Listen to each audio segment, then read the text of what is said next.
wasted my 20s. 20 lessons I've learned at 28. Like I said, it's this guy, Collin. Abel, he travels. He does traveling vlogs. That's how I know him. Y'all know I'm into vlogging. Shameless plug, Steve versus the World. Check it out in the description.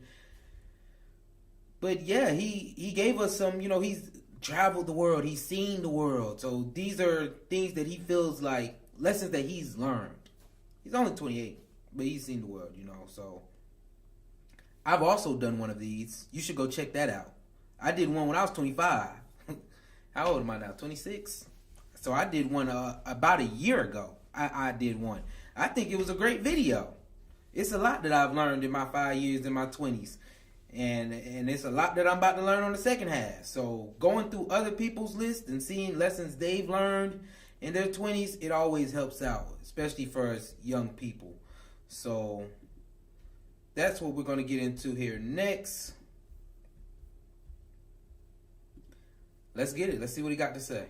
Here are 20 things that I wish I knew in my early 20s. Number 1, if you act like fear doesn't exist, it goes away. Normal human nature is to avoid things that we're afraid of, but I found that when I face things I'm afraid of head on and pretend like I'm not afraid, then the fear subsides and I get to the point where I'm no longer afraid of whatever I was freaking out about before. Most of the time, fear is just in your head, and if you take action in spite of your fear will lose power and it will eventually go away. Number 2 is to control the... Oh yeah, we're going to have to hit them one by one as they come up on their screen, y'all. We're going to have to hit them one-on-one because it seems like he has a couple, 20 lessons. So we're going to have to hit them one by one. Fear. This is the number one thing that stops us all. Like, y'all, yes, we all have things that we fear. For me, I got a great example because this just happened to me. I do not like traveling alone, y'all. I don't like traveling alone when I'm going into cities to enjoy myself. I like to experience things with other people. That's kind of what I did.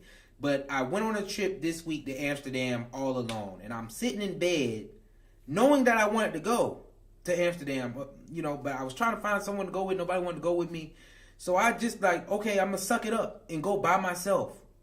Yes, I had a fear of going there by myself. I just don't like traveling, by myself. But when I actually stepped out and I just lost the fear, the whole trip was 1,000 times worth it. And my fear of going somewhere alone could have destroyed that whole experience. Like the vlog I just made, it posted literally probably less than an hour ago. Amsterdam, 24 hours solo trip. I did not want that trip to be solo. I was literally facing my fears going on that trip solo. And it was one of the best things I think that I did. I really enjoyed myself. And you'll see more solo trips, coming in the future. So that's how I feel with that.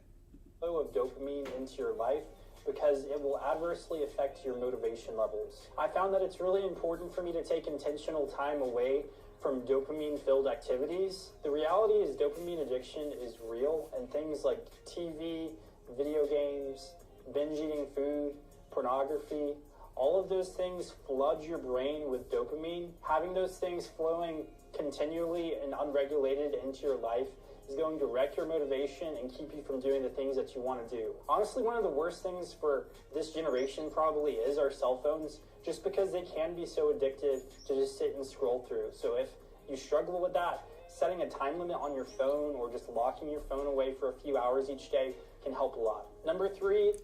They're not lying. That dopamine filled, this phone, it gets you every time. The phone will get you every time. I almost feel like it's no getting away from it. Sometimes I feel like it's no getting away from it. I don't know what it is. Being able to relax and not have that dopamine hit you all the time, it works beautifully. I think taking some time away from all the, like he said, the things of your phone, it helps so much because it's overstimulating all the time. And being able to get that back, to me, increased my joy in life 100-fold. so far, you know. Being able to untap helped me a thousand times. So that tip, that's a pretty good tip. That's a one for sure. It's okay to incorporate your inspirations into your art. I used to feel kind of guilty about doing this, or I thought that it was wrong to try and emulate my favorite band when I was trying to write a song. But there's nothing wrong with doing this, because just the very act of you recreating something, you're going to bring your own artistic spin into it. Number 4 is whatever project you're Oh, he done ran away with that one. Y'all know, hey, this all I'm going to say on that one. What Virgil say? I only try to change 3%. That if you know, you know. If you don't, you don't. Speaking of starting, start it today. I found that I can be a master procrastinator, but you never learn faster than when you're actually just doing something. When you actually get started, that's when you start to build momentum and really hone your skills and get better. Perfectionism prevents progress. If you're waiting to get started until you're completely ready, you're never going to get started. Along with that, your ideas fade really quickly. So if you feel inspired to do something, don't spend so much time planning around it that you never actually take action and get started with it. Number 5. Start today. I done said this 1,000 times. If you talk to me and you have any inspiration to do anything, if I didn't tell you why you ain't start like today, I'm sorry. That's like one of the number one things I love to say. You know, people love to say they're gonna start doing something all the time. Everybody love having a conversation about what they gonna do, what's gonna happen, and then when you ask where you at, they say, "Oh, well, the idea is still in my head." And I'm like, "Okay, why don't you just start today?" Like literally, perfectionism is killing whatever you had in works. It doesn't have to be perfect. I started this. The Richard Steve in Atlanta was started with this phone, the same cracked phone y'all see. The Richard Steve in Atlanta. Now I done upgraded. You feel me? I got mics. I got full cameras that I'm using. You know, the quality done went up. All that stuff. You know, I'm using gimbals and stuff now. That's where it came from. You know, that's where it's at right now. But I started with this phone. Just starting on anything gets you further than talking about it any day. Any day. Like literally. All that talk, you'll never get anywhere. If you want to do something, you need to start today. Literally. Start today. Start with what you have. If you want to make a podcast and all you got is a phone, you can record from the phone and you can get audio from the phone. But of course, what you do is you upgrade as time goes on. That's the key right there, is you're upgrading as time goes on. But just starting will get you way further than you trying to wait until you get the mic, until you get the camera. Just start, okay? Is that traveling the world doesn't solve your problems. I feel like a lot of times in media and in society, travel is pushed as this kind of solution to discover your true identity and figure your life out. Well, I went and traveled when I was 18, and when I was done, I didn't really have my life figured out. Don't count on travel to solve all your problems. You're still going to be the same person there, and also when you get back, generally speaking. Ultimately, you still have to work on yourself if you want to improve. That applies both while you're at home and while you're traveling to a different country.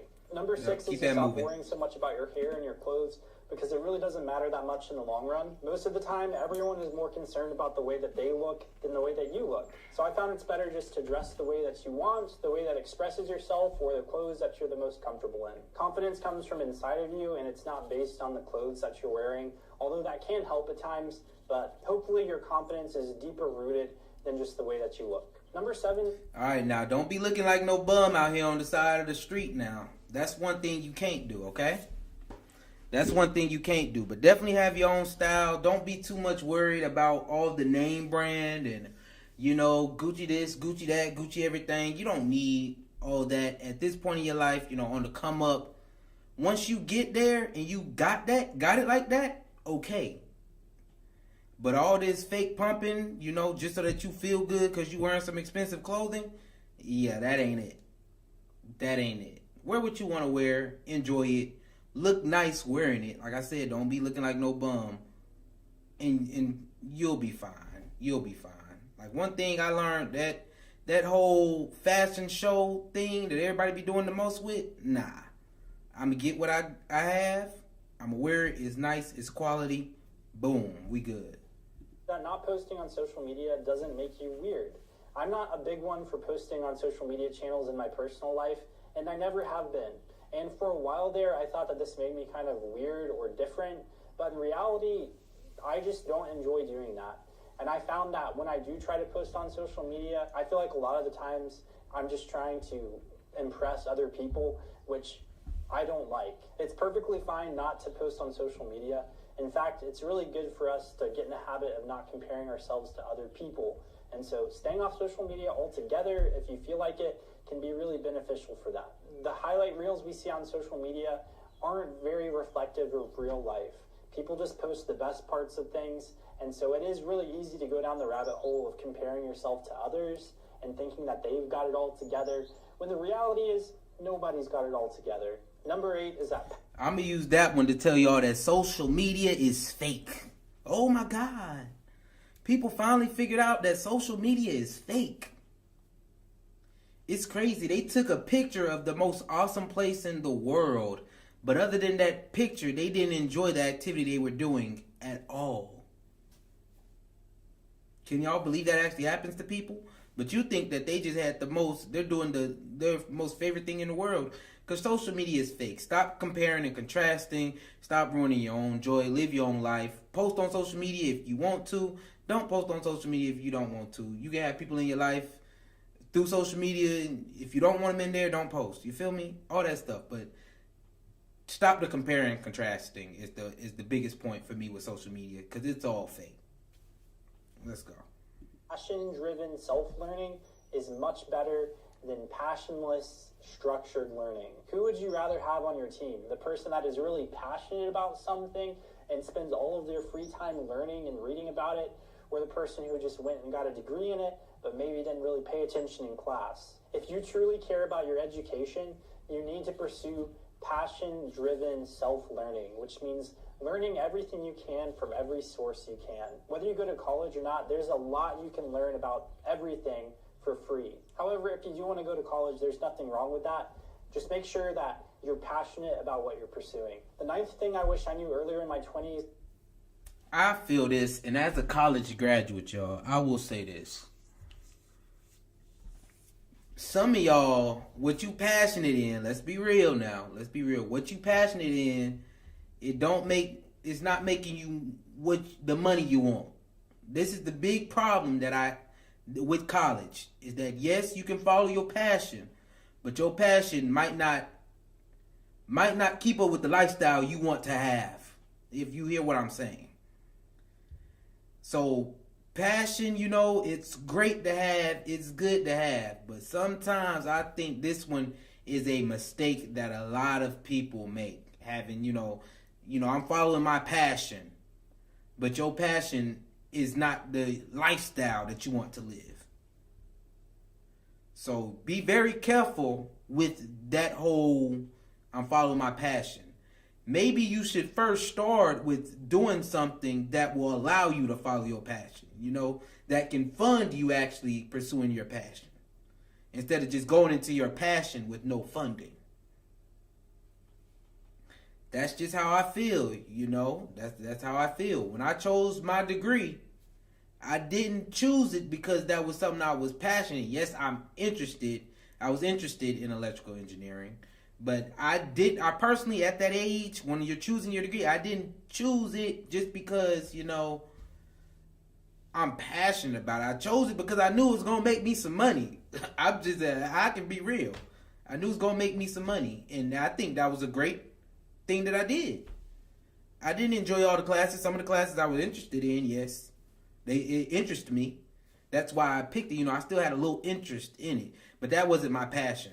And to this day, I wouldn't say that engineering is straight up my passion.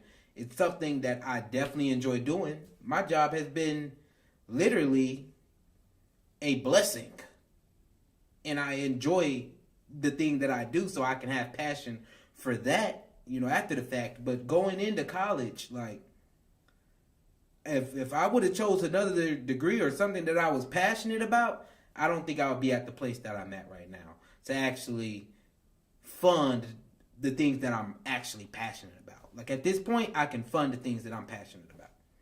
And it's a different way of looking at it, but I think if more people looked at it that way, that you would be a lot more happier in life. You feel me? It just is how I feel about it. Is that clarity for your purpose comes from doing, not from speculation. Analysis paralysis is the fastest way to get nowhere. I find that when I get in somewhere and get hands-on, I figure out a better idea of what I actually want to do. Initially, it might look to other people like you're being flaky and like you're just jumping around a lot.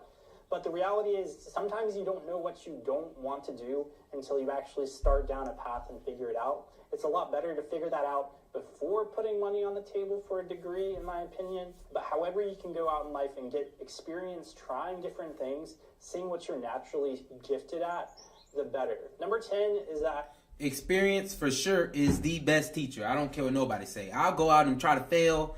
I try to fail a lot of stuff. You feel me? I love to try things just so that I can fail. Because I feel like I learned something about me. You feel me? Like when I first started the Richard Steve in Atlanta, I was making videos a certain type of way. Like you can go back and see how I was making my videos. And then you can see somewhere in between there was a big split of where, okay, I'm not making videos anymore. Why? Because I learned I don't like to make those type of videos. And then I went in again and tried again with some stuff, and I stopped again. I didn't like it. Some people can say, he quit. He quit. I tell them I figured out what I like doing and what I don't like doing. And I learned from that lesson. So if you want, I'll go in and I'll quit. I don't like doing this. What am I doing this for? I'm about to quit. Sure is. Experience is the best teacher. And the only way for me to know that I like doing this or don't like doing it is to experience it. It's some things, yes, you can learn from other people. But some things like, creating videos and your creative process, a lot of it, you can tell if you like it or don't like it by just doing it. And announce it to the world. Yeah, I'm trying to do this. And then once you stop, if they say you're a failure, I say I learned from a lesson from that experience. So experience definitely can be the best teacher. Y'all learn to like failing. Learn to like failing, and you will be happy. Wish I'd known to talk to more old people. They actually know a lot. They've been through a lot, and there's a lot of wisdom to be gained from them. That's still something I want to do more of, is find people in my life that have more experience than me and just learning what I can from them. But that is something really good to do. If you do have people in your life like that you can talk to, definitely take the time to talk to them. The 11th thing I wish I knew. Yeah, talking to older people, it's always a blessing to learn. Because they just don't usually have knowledge, y'all. It's the difference between knowledge and wisdom. Wisdom is more of a lived experience and that's what I think. Wisdom is more of a lived experience. So having somebody that comes to the table with wisdom instead of just knowledge, it's definitely something that we all could use. Just hearing the stories. And one thing that I like talking to older people is because when you see an old person, it's like you look up to them, this, that, all that stuff, But usually in the older a person is, the more, I'll just say, humble they are of their experience. And they're just trying to leave you better than they were at the end of the day. So talking to older people, you may think that everything was good, but then they start telling you the truth. Like you'll get down to actually how things are, and they'll help you out. I think we all should talk more to older people. Is that you should hustle in seasons and not as a lifestyle, and that long-term success is dependent upon taking time to rest. When I first got started with my online business, I worked non-stop on it. Every morning I got up so early and worked so long on it. And honestly, I don't regret that time. I think it was necessary to get my business off the ground and get it to where it is today. However, that wasn't sustainable. And I did reach a point where I burned out and where I needed to take a step back and rest. It's important that even while you're working, that you make time for your relationships, you make time for your hobbies, and just for all the things that help you recharge. You want to balance that focused effort with intentional recovery time so that it's sustainable and you don't burn out. Number 12 is that what did God do on the seventh day? working out makes you feel better. If you feel like you've ever struggled with depression in any capacity and you've never worked out, I highly encourage you to start working out and make a lifestyle out of it, because you simply feel better when you work out. It releases endorphins in your body that help regulate your mood, help you feel better all the time. Number 13. All right, I think this one is personally attacking me at this point in time. If you know me, y'all follow me on Instagram. I had the Bringing Sexy Back challenge going strong, y'all. I was going strong. Then I went on vacation and it messed it all up. I ain't been back to the gym. I went back to the gym, but I ain't been consistent in the gym since that vacation, and it messed me all the way up. Like, my whole Bringing Sexy Back got totally ruined, and I think that one was attacking me. But in my personal life, I feel like I am at a higher level and more focused person when I actually do work out. I don't know what it is. It just feels better. I don't know what it is. So this is definitely one that I need to look at myself right now and implement back into my life, like right now. Because I've gone probably 2 months without going to the gym. Not 2 months. It hasn't been a whole 2 months, y'all. It's been just like a month and a half. So I think I can stop right now. I can get back at it and I can pick up, everything. I'll jolt back. Even though I'm behind a little bit, I can get it back.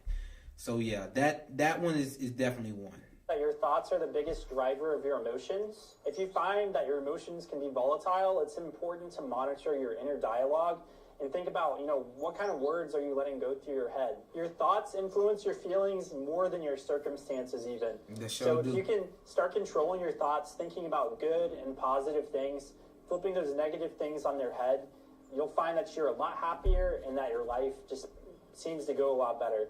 Whether it actually is or not, just because you'll have a positive outlook on the situation. Number 14. This actually is that can be very personal, because I talk to a lot of my friends. We're in a state right now, young people, you're in a state of finding yourself. So I think the most important thing is to continue to look positive instead of the negative parts in life. Because yes, we are all going through it. In social media, this is the reason some of y'all don't need to be on social media. We're all going through it behind closed doors. Like, your challenges might not be my challenges, but I do have challenges. Like, you may look at me and say, okay, he's doing this, he's doing that. He gets to travel the world. But then at the same time, y'all, behind all this, behind this camera, I have things that I have to deal with. You feel me? So I think the best thing, because I had to talk to myself personally. I went through a time where I'm like, ain't nothing really just going good, and I'm sad. I'm like, Lord, what are you doing? Like, do you not see what you have? Oh yeah, I do have this. I do have that. I do have this.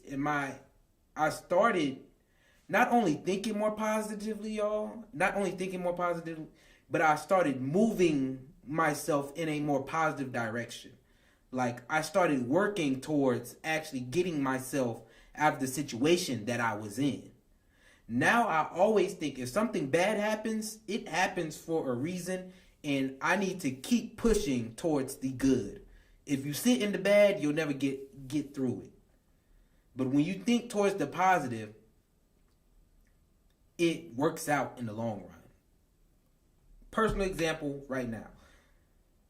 My computer started acting wacky. I'm about to do heartfelt conversations. Literally, 10 minutes before I go on, my computer doesn't work. My computer stopped working. So it's like, what are we going to do? Well, we can still record. Okay, we can still record. So we just recorded an episode instead of going live, posted afterwards. It worked out. We still got it done. It's through. And so what now? Am I going to cry, or am I going to keep thinking positive? Okay, this can get better. We can figure our way through it. And then I figured it out a way through it. And now look, I'm on here live, doing this live. So I'm gonna just hope that when it comes to the future, Heartfelt Conversation is gonna be live as well. You know, that's just is what it is. And things happen bad so that things can go good for you. That's how I feel. But you gotta get your mind thinking in the positive light. Like, you have things that other people do not have still, and be thankful for that, even through the hard times. I recommend getting an offline hobby, scheduling time away from screens and away from work, maybe doing something outdoors. This is just good for me creatively. It helps recharge me and helps me, when I do go back to my work, have a refreshed mind and a refreshed outlook. Number 15 is that you did not learn financial literacy in high school. Now, even if you did take some kind of financial class, I do recommend studying financial things more after you leave high school. Things like budgeting, investing, taxes, how to manage a credit card, what credit is, how it can ruin your life if you let it get out of control. If at all possible, seek mentors who've been successful financially. Get their advice, get their input on things that you could be doing now to set yourself up financially for the future. Number 16. Y'all don't get me started. I've been ranting this whole time already. So I'm not going to rant on this video because I've already did a rant on this live already. But come on, y'all. Financial literacy has to... It honestly, it's just because, you know, our parents, they didn't know it. Like, they didn't even know how to teach it to us. All that stuff, you know, it's just like it's not there. And we didn't learn it in high school. So we need to learn it now, young people. You got to learn now. You got to put in that time to learn. You got to put in that time so that you can mess up. And at least if you mess up right now, it can be fixed. But going around with your head cut off, you're ignoring. You know this is an issue, and you just walking around with your head cut off. That ain't cool. That ain't cool. So you did not learn financial literacy in high school. You need to learn it now. A great book to start out with, The Richest Man in Babylon. I learned that from Anton Daniels. Rich Dad, Poor Dad, you know, he teaches you the afterthought. Even Dave Ramsey is a great way to go. So, yeah, it has to start somewhere. So, you know, start somewhere, y'all. Start somewhere. Along those lines is that the sacrifices you make to have your own place are totally worth it. I know that it can be really convenient and tempting to live at home.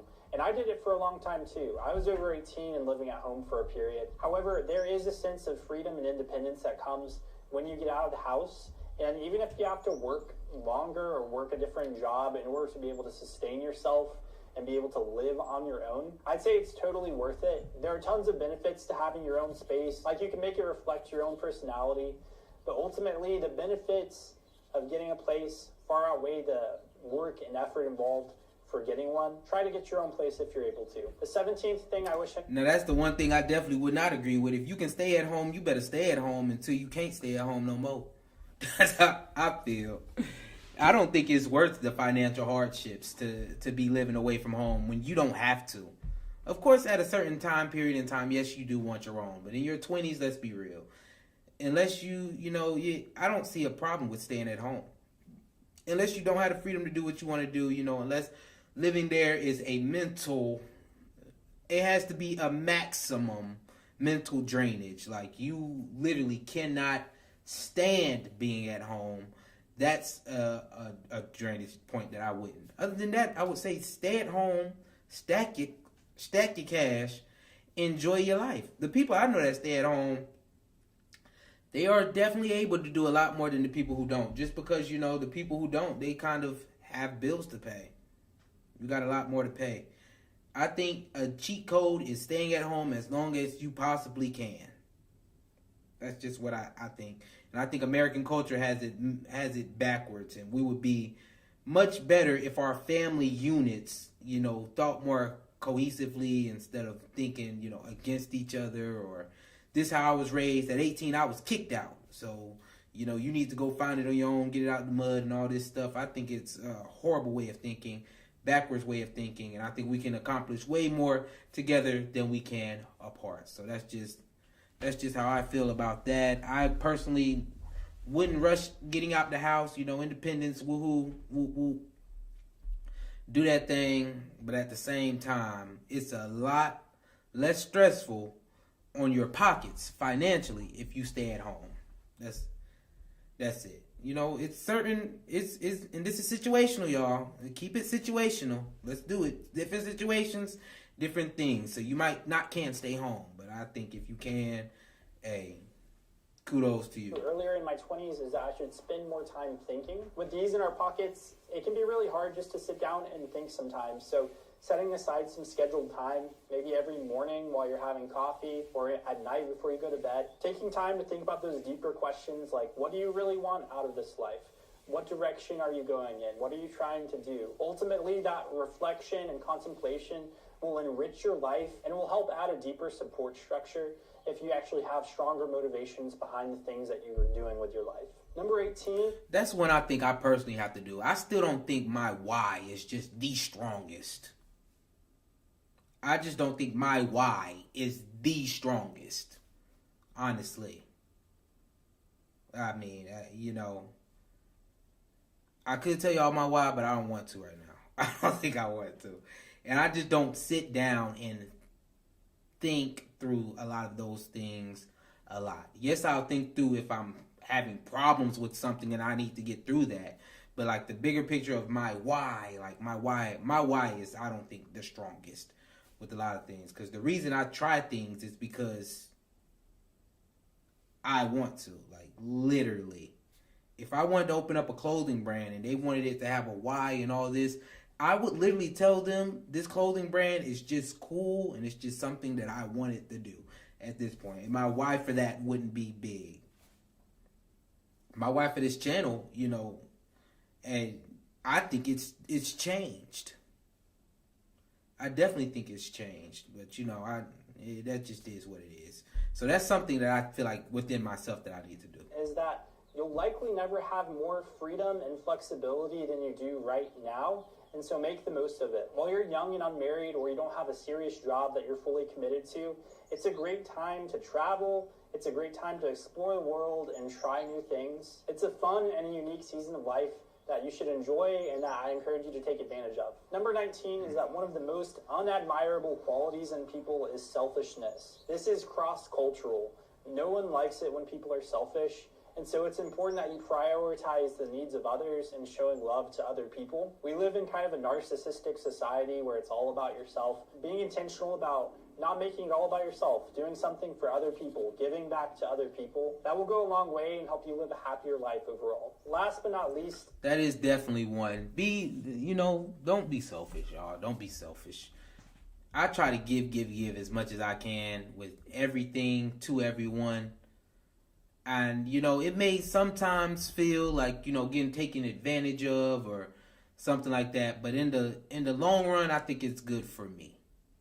In the long run, I do it for me. It makes me feel better.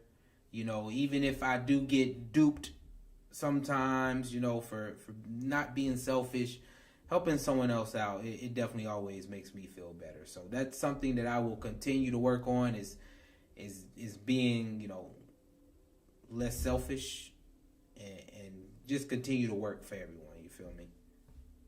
Is number 20, which is ask the big questions, think about your existence and eternity and what that means. For me, I've found freedom and peace in knowing Jesus as my Savior. I can't imagine how some people live their lives without not knowing what's going to happen to them when they die. Like, that seems like a very serious thing that would deeply disturb me and did disturb me before I came to faith in Jesus. I encourage you just to think about those things, seek out the truth. If you have questions about Christianity or my faith, feel free to share those with me or email them to me. I hope this video has been helpful for you, and we appreciate you, Collin. Your video it helped us out. It helped us out. You gave us a few good pointers.